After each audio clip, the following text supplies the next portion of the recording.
Por que pontes impressas em 3D fraturam? Para além da resistência mecânica, que é um fator óbvio, a anisotropia e degradação por umidade podem diminuir de 20 a 40% a resistência com o envelhecimento da peça. A anisotropia é a propriedade de materiais terem diferentes características físicas ou mecânicas para medições aplicadas em diferentes direções. No caso de próteses impressas, essa característica é até mais relevante por conta da fabricação da peça ser camada por camada em altura, na impressão 3D. A degradação por umidade é mais óbvia por conta do meio oral em que a peça ficará, podendo sofrer hidrólise ou plasticização.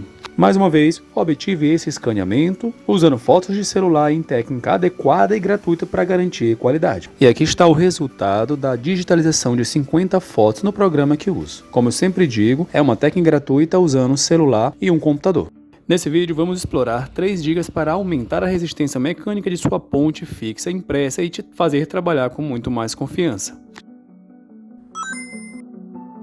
1. A posição da ponte fixa na plataforma de impressão. Oriente a ponte com a superfície oclusal para baixo, próxima à plataforma, em ângulo de 45 graus ou 0 graus. Segundo alguns estudos, para tempo de pós-cura medianos ou alto, o ângulo de 45 graus teve melhores resultados. E para tempo de pós-cura muito alto, acima de 120 minutos, a orientação de 0 graus teve melhores resultados. O que nos leva ao segundo ponto. 2. Aumente o tempo de pós-cura. Diversos estudos mostraram que o aumento de 5 para 15, 20 ou 30 minutos no pós-cura elevou a resistência à fratura das pontes fixas impressas dentárias de 40% a 100%, ou seja, dobrando a resistência flexural à resistência à fratura dessas pontes. 3. Aumente os conectores. Os pontos críticos para a fratura de uma ponte são os conectores, considerando que na oclusal tenhamos pelo menos 1 a 2 milímetros de espaço. Em diversos estudos se verifica o aumento de resistência à fratura de pontes fixas impressas se você aumentar a forma e o tamanho dos conectores, em especial a altura dele, que pode ser considerado também a espessura. Essa tabela comparativa mostra a diferença de resistência à fratura em relação ao tamanho do seu conector. Podemos ver que pequenas variações de 1 milímetro na altura e na largura causam diferença drástica na resistência média. Isso segundo alguns estudos. E segundo outros estudos, nós temos uma diferença de 307 a 453% de aumento na resistência se você for de 3,3 milímetros a 5,5 milímetros de área do conector. Aqui demonstra o aumento de largura e altura do conector da ponte usando o Mesh Mix para melhorar esse resultado clínico. Aqui na tela podemos ver a diferença de alguns milímetros na altura e na largura, o que é o suficiente.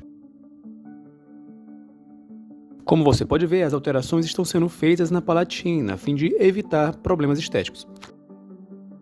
Desligando aquela que já foi engrossada, vamos deixar somente a que será transformada. Edit, Make Solid para iniciar. Depois pode aumentar a qualidade dos detalhes aqui nesses parâmetros. Aperta Enter no teclado para aceitar a transformação e agora vamos S no teclado, sob uma visão oclusal você seleciona essa região na palatina deste pontico para a gente poder aumentar. Apaga esse excesso de seleção porque ele pode encostar na gengiva se você aumentar e também Shift T. Eu modifico de uma forma que não atrapalhe a oclusão e que aumente o contato entre o pontico e o retentor. Você percebe que assim, já, ao mesmo tempo que eu aumento a altura, eu aumento a largura do conector. Após encerrar aquela ferramenta, dou um Enter. Depois, S de novo no teclado, seleciono mais uma vez essa área e vou mexer agora em altura, que é o fator principal para aumentar a resistência da ponte fixa. Calibro a extensão da seleção nesse quadro ao lado e depois vou movimentando de acordo com o meu interesse. Aperto Enter no teclado para confirmar a modificação que promovi, depois S de novo no teclado e agora vou selecionar a interproximal para apertando F, que é o Erase and Fill, eu consigo unir e adicionar mais material nessa região. Seguindo esses passos, você consegue sim trabalhar com reabilitação em ponte fixa usando impressos também, reforçando a estrutura e reabilitando estético-funcionalmente o paciente.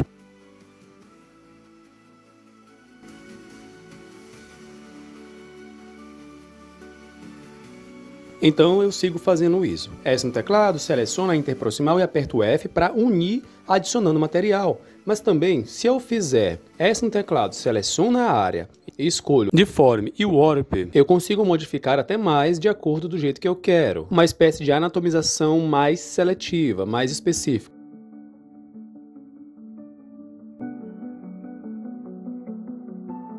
Se você consegue realizar próteses unitárias e até prótese extensa de forma impressa, isso quer dizer que com apenas um computador, um celular e uma impressora 3D, você consegue ter um mini laboratório em casa. Claro, alguns pequenos materiais acessórios, como maquiagem, laser, mas de uma forma genérica, hoje em dia fica muito mais barato de montar um mini laboratório.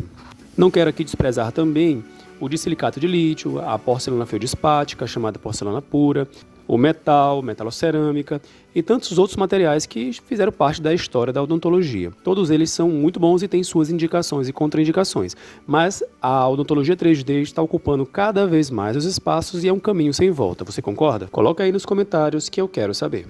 ESC para desligar a ferramenta Select e aperto 2 para abrir o Sculpt. Agora, eu vou aumentar mais ainda a resistência geral do sistema, não a resistência intrínseca da ponte fixa, colocando mais um apoio na mesial. Então, uma das formas de aumentar a durabilidade de uma prótese fixa dessa na boca é você colocar apoio na mesial e na distal. Então, já que eu tenho um pôntico na distal, eu vou colocar um braço para a mesial de forma que vai distribuir melhor as forças utilizando o dente vizinho. As ferramentas em design gráfico tridimensional, elas dependem do ângulo de visão que você tem. Olhando de uma direção, a ferramenta funciona de um jeito, olhando de outra direção, outro ponto específico, ela vai ter outra resposta. Outro ponto muito bom dos impressos é que você pode cimentar eles de forma mais barata, usando ácido fosfórico 37,5%, adesivo comum de resina e também resina fluida, em vez de cimentos resinosos. Essa asa interna da mesial do canino, eu vou cortar ela normalmente, mas para evitar erros na hora do corte, eu vou separar somente o fragmento da mandíbula que corresponde a essa área. E aí, fecho a base do fragmento e depois boolear de Ferris normal, como ensinado em outros vídeos. Se eu fosse fazer o corte normal da mandíbula inteira com a ponte inteira, ia dar erro por conta do corte que já havia sido feito antes, na ponte fixa.